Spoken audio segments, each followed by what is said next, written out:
Good morning, students. Today we will do worksheet number 58 from chapter Light.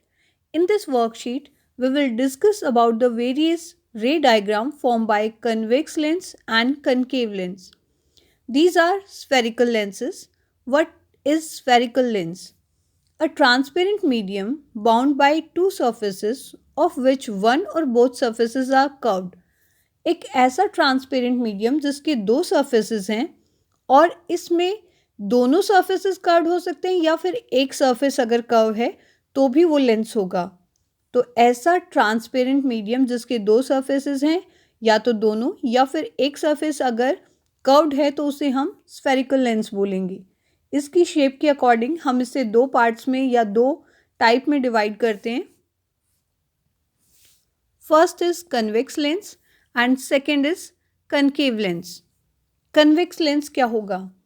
एक ऐसा lens जिसके corner thin होंगे, centre से thick होगा और इसे हम बोलते हैं कन्वर्जिंग। कन्वर्जिंग मीन्स जब लाइट रे इस पर फॉल करती है तो वो एक पॉइंट पर कन्वर्ज हो जाती है, इकट्ठी हो जाती है। और कनकेव इसका अपोजिट होगा। कनकेव कॉर्नर पर थिक होगा, सेंटर से थिन होगा और ये लाइट को इकट्ठा नहीं करता, कन्वर्ज नहीं करता, डाइवर्स करता है, यानी कि लाइट को फैला देता है। कुछ रूल्स हैं ये जिसकी हेल्प से हम रे डायग्राम ड्रॉ करेंगे, तो ये बहुत इंपॉर्टेंट है हमारे लिए। First rule is a ray of light parallel to the principal axis of a convex lens always pass through the focus on the other side of the lens.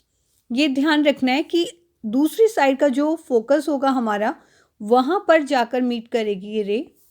यहाँ देखिए, this is the parallel रे to this principal axis. After refraction, it will meet at this focus. It is on the other side of the lens. A ray of light parallel to principal axis of a convex lens always pass through the focus on the other side of the lens. Lens के दूसरी तरफ जो focus होगा ये रे हमेशा उस focus से पास करेगी जो प्रिंसिपल एक्सिस के पैरेलल होगी कन्वेक्स लेंस में। A ray of light parallel to the principal axis of a concave lens appear to diverge from the principal focus located on the same side of the lens.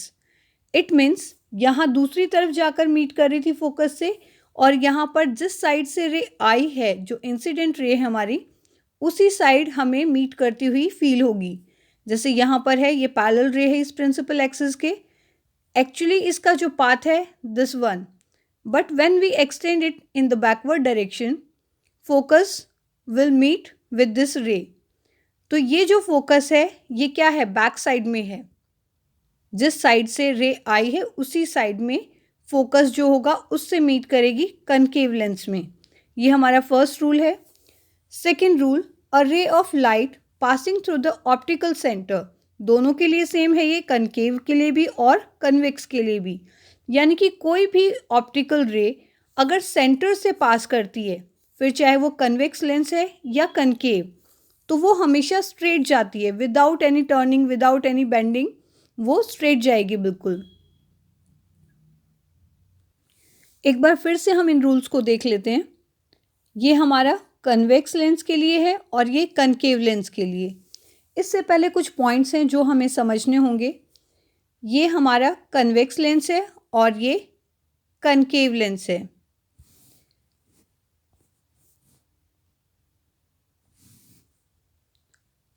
जो concave और convex lenses हैं उनके left और right side दोनों तरफ focus होंगे, क्योंकि ये जो कर्व्ड सरफेस है ये दोनों तरफ है। यहाँ पर दोनों सरफेसेस कर्व्ड हैं तो इसलिए फोकल लेंथ भी दो होंगी। ये हमारा F1, इसका डबल डिस्टेंस 2F1। इसी तरह से यहाँ पर है ये F2 यानी कि सेकेंड फोकल लेंथ, और इसका जो डबल डिस्टेंस होगा उसको हम 2F2 से शो करेंगे।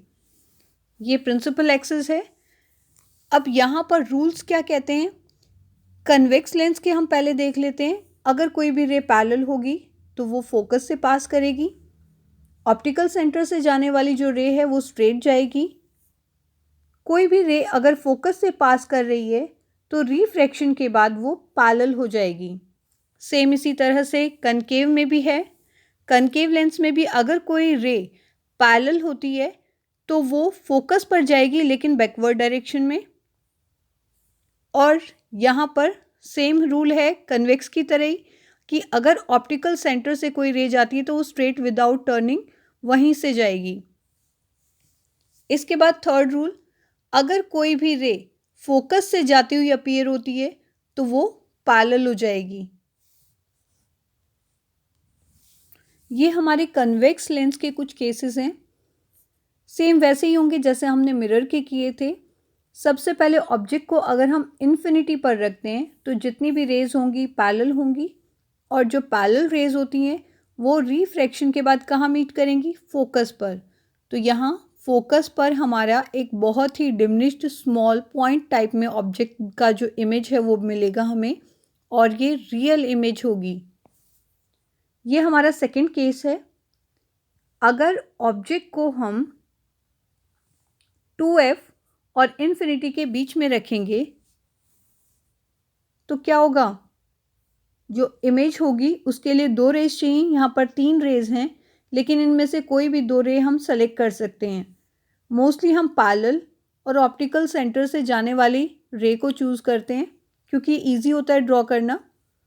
अगर पैरेलल है रे तो वो फोकस से जाएगी, और जो ऑप्टिकल सेंटर से जाएगी वो बिल्कुल स्ट्रेट जाएगी, और ये दोनों रे कहाँ मीट करेंगी? जो हमारा F2 होगा और 2F2 होगा उन दोनों के बीच में, और जो इमेज होगी वो ऑब्जेक्ट के कंपैरिजन में स्मॉल होगी और इन्वर्टेड होगी, उल्टी होगी ये, और रियल होगी। ये सेकंड केस है जब ऑब्जेक्ट 2F पर रखा होगा, 2F1 हम इसे बोल सकते हैं। फिर से हम 2 रे लेंगे इसमें, एक रे होगी हमारी पैरेलल और दूसरी होगी ऑप्टिकल सेंटर से जाने वाली। ये जो एरो हैं ये लगाने ज़रूरी हैं, इससे हमें डायरेक्शन का पता चलता है। अब इसमें भी जो पैरेलल है वो कहाँ से जाएगी? फोकस से, और जो ऑप्टिकल सेंटर से जाएगी वो बिल्कुल स्ट्रेट जाएगी विदाउट एनी टर्निंग, कोई बेंडिंग नहीं होगी इसमें।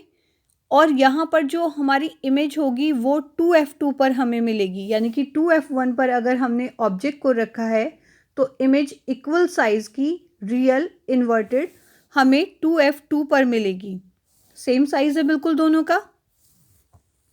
ये हमारा फोर्थ केस है। फर्स्ट इन्फिनिटी पर, सेकंड इन्फिनिटी और 2F1 के बीच में ऑब्जेक्ट रखा है, थर्ड 2F1 पर ऑब्जेक्ट है, और फोर्थ जो हमारा केस होगा 2F1 और F1 के बीच में अगर हम ऑब्जेक्ट को रखते हैं। फिर से 2 रे लेंगे हम, एक जो पैरेलल होगी और दूसरा ऑप्टिकल सेंटर से जाने वाली, और इस केस में भी सेम वही रिजल्ट होगा इनका। जो हमारी पैरेलल होगी रे वो फोकस से पास करेगी, और जो ऑप्टिकल सेंटर से जाएगी वो स्ट्रेट हो जाएगी, बिल्कुल कोई बेंडिंग नहीं होगी वहाँ पर। और इसमें जो इमेज बनेगी वो इमेज हमारी 2F2 के बाद बनेगी, यानी कि 2F2 के बैक में बनेगी ये। और यहाँ इमेज का साइज़ कैसा होगा? मैग्नीफाई होगा, लार्ज होगा, रियल और इन्वर्टेड। इसके बाद हमारा नेक्स्ट केस फिफ्थ वन, इसमें ऑब्जेक्ट को हम F पर रखते हैं। फिर से 2 रे लेंगे हम, एक प्रिंसिपल एक्सिस के पैरेलल और दूसरा ऑप्टिकल सेंटर से। अब ये दोनों रेस क्योंकि पैरेलल ऑब्टेन होती हैं, हमें दोनों का डिस्टेंस सेम लगता है, तो इमेज इसमें हम ये मानते हैं इन्फिनिटी पर जाकर इन्वर्टेड इमेज हमें मिल जाएगी। ये लास्ट केस है कन्वेक्स लेंस का, जिसमें ऑब्जेक्ट को हम रखते हैं F और ऑप्टिकल सेंटर दोनों के बीच में, यानी कि O और F के बीच में अगर ऑब्जेक्ट रखी होगी तो उसमें इमेज कैसे बनेगी? फिर से 2 रे ली हैं यहाँ पर, एक है पैरेलल और दूसरी ऑप्टिकल सेंटर से जाने वाली। अब यहाँ पर जो पैरेलल है वो फोकस से होकर जाएगी और ऑप्टिकल सेंटर से स्ट्रेट जाएगी।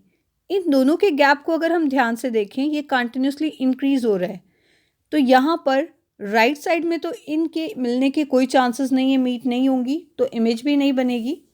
तो लेफ़्ट साइड में हम इन दोनों रेज को एक्सटेंड करते हैं और इनकी एक्सटेंशन जहाँ पर भी मिलेगी वहाँ पर एक इन्वर्टेड नहीं, यहाँ स्ट्रेट, यानी कि हमें जो इमेज मिलेगी इरेक्ट मिलेगी।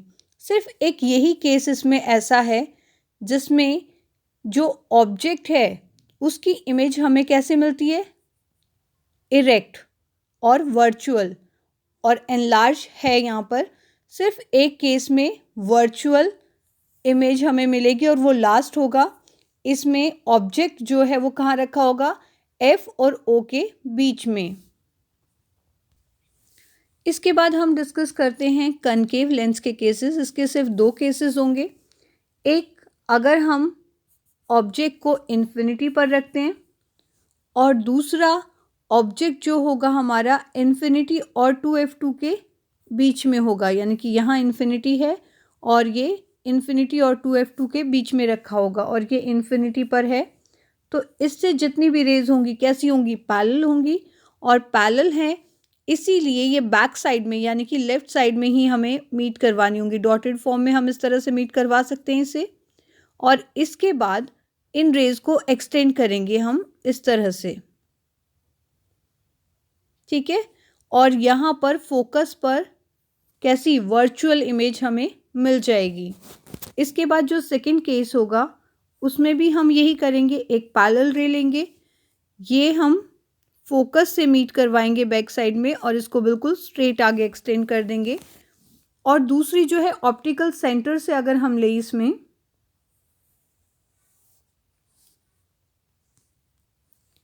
ऑप्टिकल सेंटर से लेने पर क्या होगा, दोनों रेज यहाँ पर इस पॉइंट पर मीट करती हैं और यहाँ पर बहुत ही छोटी लेकिन वर्चुअल और इरेक्ट इमेज हमें मिल जाएगी। तो इसके सिर्फ दो केसेस हैं कनकेव लेंस के, और जो हमारा कन्वेक्स लेंस है इसके 6 केसेस हैं। ये सारे हमें आने चाहिए। इवन हमें ये भी पता होना चाहिए कि ऑब्जेक्ट अगर हम F पर रखेंगे तो इमेज कहाँ मिलेगी, F और O के बीच में ऑब्जेक्ट है तो इमेज कहाँ मिलेगी। दोनों केसेस के हमें सारे के सारे रे डायग्राम की अच्छे से प्रैक्टिस करनी है। यहाँ जो टेबल है इससे हम इजीली कंपेयर कर सकते हैं हर एक केस को। ये हमारा फर्स्ट केस है जब ऑब्जेक्ट इन्फिनिटी पर है, फिर इन्फिनिटी और 2f1 के बीच में, 2f1 पर, फिर आपका 2f1 और f1 के बीच में। तो जितने भी केसेस हैं ये सारे हमें ड्रॉ करके देखने हैं। टेबल में यहाँ दिखाया हुआ है कि किस में किस तरह की इमेज बनेगी, उसका नेचर क्या होगा। उसके बाद कनकेव लेंस है जो, उसके 2 केसेस हैं। दोनों ही केसेस में यहाँ पर जो इमेज है वो वर्चुअल है, इरेक्ट है और स्मॉल है। यहाँ टेबल में दिखाया हुआ है कि इन्फिनिटी और ओ के बीच में अगर हम रखेंगे तो किस तरह से इमेज फॉर्म होगी। इसके बाद न्यूमेरिकल के लिए एक फॉर्मूला है जो हमें याद होना चाहिए, और इस फॉर्मूले को हम बोलते हैं लेंस फॉर्मूला।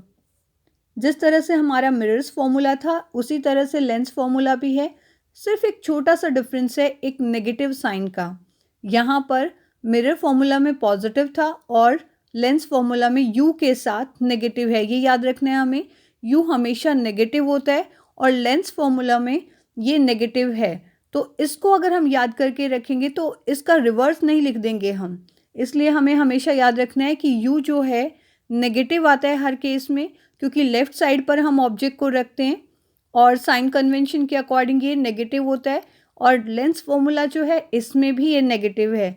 अगर हम इन दोनों को थोड़ा सा समझ के करेंगे तो हमें याद आ जाएगा कि यू के साथ नेगेटिव साइन लगाना है। तो 1/f equals to 1/v minus 1/u। ये हमें ऑलरेडी पता है कि जो स्मॉल f है ये फोकल लेंथ है, स्मॉल v इमेज डिस्टेंस और u ऑब्जेक्ट डिस्टेंस। एक और फॉर्मूला है इसमें जो हमें लर्न करना है और वो है पावर का फॉर्मूला। पावर को हम p से डिनोट करेंगे और इसका फॉर्मूला होता है 1/f। लेकिन कंडीशन यहाँ पर ये है कि f जो फोकल लेंथ है वो मीटर में हमें लिखनी है। अगर मीटर में नहीं है, सेंटीमीटर में है, तो उसके लिए हम एक और फॉर्मूला यूज़ कर सकते हैं 100/f। यहाँ f सेंटीमीटर में हम ले सकते हैं, लेकिन उसके लिए हमें ऊपर 100 लिखना होगा, क्योंकि सेंटीमीटर को जब 100 से डिवाइड करते हैं तो वो किस में कन्वर्ट हो जाता है, मीटर में। तो हमारा सिंपल है इसका फॉर्मूला पावर का। ये जो पावर है ये हमें ये बताती है कि जो हमारा लेंस है वो कितना लाइट को कन्वर्ज या डाइवर्ज कर सकता है। इसकी डेफिनेशन देख लेते हैं।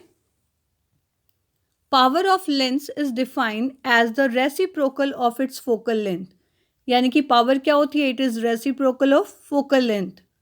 It is represented by the letter P. The power of P of a lens of focal length f is given by SI unit of power is diopter। यानी कि पावर जो है हम P से दिखाते हैं, फोकल लेंथ f से, और ये पावर का फॉर्मूला है। और पावर को मेज़र हम किस में करेंगे? डायप्टर में। इसको कैपिटल D से हम शो करते हैं, ये इसकी SI यूनिट है। अब एक बार क्वेश्चंस भी देख लेते हैं हम। First question, a 5 centimeter tall object is placed perpendicular to the principal axis of a convex lens of focal length 10 centimeter। यानी कि convex lens है, उसकी जो focal length है वो 10 centimeter हमें दी हुई है। यानी कि जो f है उसकी वैल्यू कितनी है? 10 centimeter। और क्योंकि ये convex lens है तो ये पॉजिटिव में आएगा, ये हमें याद रखना है। इसके बाद if the object is placed 30 centimeter away, ये ऑब्जेक्ट का डिस्टेंस है तो इसे हम किससे शो करते हैं? यू से। और क्योंकि ये लेफ्ट साइड पे होता है हमेशा तो ये नेगेटिव साइन के साथ होगा, -30 centimetre. Find the position, size and nature of image. बहुत सिंपल है, इसमें हम क्या करेंगे? ये हमारा लेंस फॉर्मूला है। लेंस फॉर्मूले में एफ की वैल्यू और यू की वैल्यू हम अप्लाई कर देंगे तो वी की वैल्यू यहाँ से इजीली हम कैलकुलेट कर सकते हैं।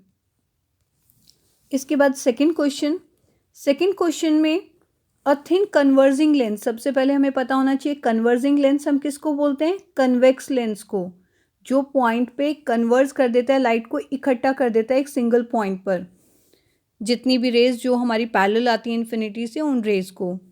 तो इस लेंस के सामने अगर रियल और मैग्नीफाइड इमेज बनती है या फिर वर्चुअल और मैग्नीफाइड इमेज बनती है, दोनों मैग्नीफाइड है ये ध्यान रखना। Right the position of the object in each case. यानी कि ये जो दो केसेस हमें दिए हैं इनके हम रे डायग्राम बनाकर देखेंगे और उसके बाद हम ये देखेंगे कि इनकी इमेज की पोजीशन क्या है, ऑब्जेक्ट कहाँ पर रखी है, और उनकी सारी प्रॉपर्टीज़ हमें पता होनी चाहिए इमेज की कि वो रियल है या फिर वर्चुअल है। तो ये दो केसेस हैं। अगर हम एक बार पीछे जाके देखेंगे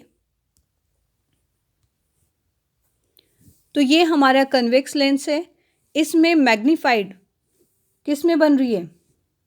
इस केस में जब 2f और f के बीच में हमने ऑब्जेक्ट को रखा है, ये कैसी है? रियल और मैग्नीफाइड। और एक और केस था हमारा जिसमें कैसी इमेज बनती है? ये लास्ट वाला, जिसमें मैग्नीफाइड और वर्चुअल इमेज बनती है। कब बनेगी? जब f और o के बीच में हम ऑब्जेक्ट को रखेंगे। तो इन दोनों रे डायग्राम को आप ड्रॉ करेंगे और ऑब्जेक्ट की पोजीशन बतानी है और साथ में इमेज भी हमें याद रखनी है कि कौन सी है, वर्चुअल है या फिर रियल है।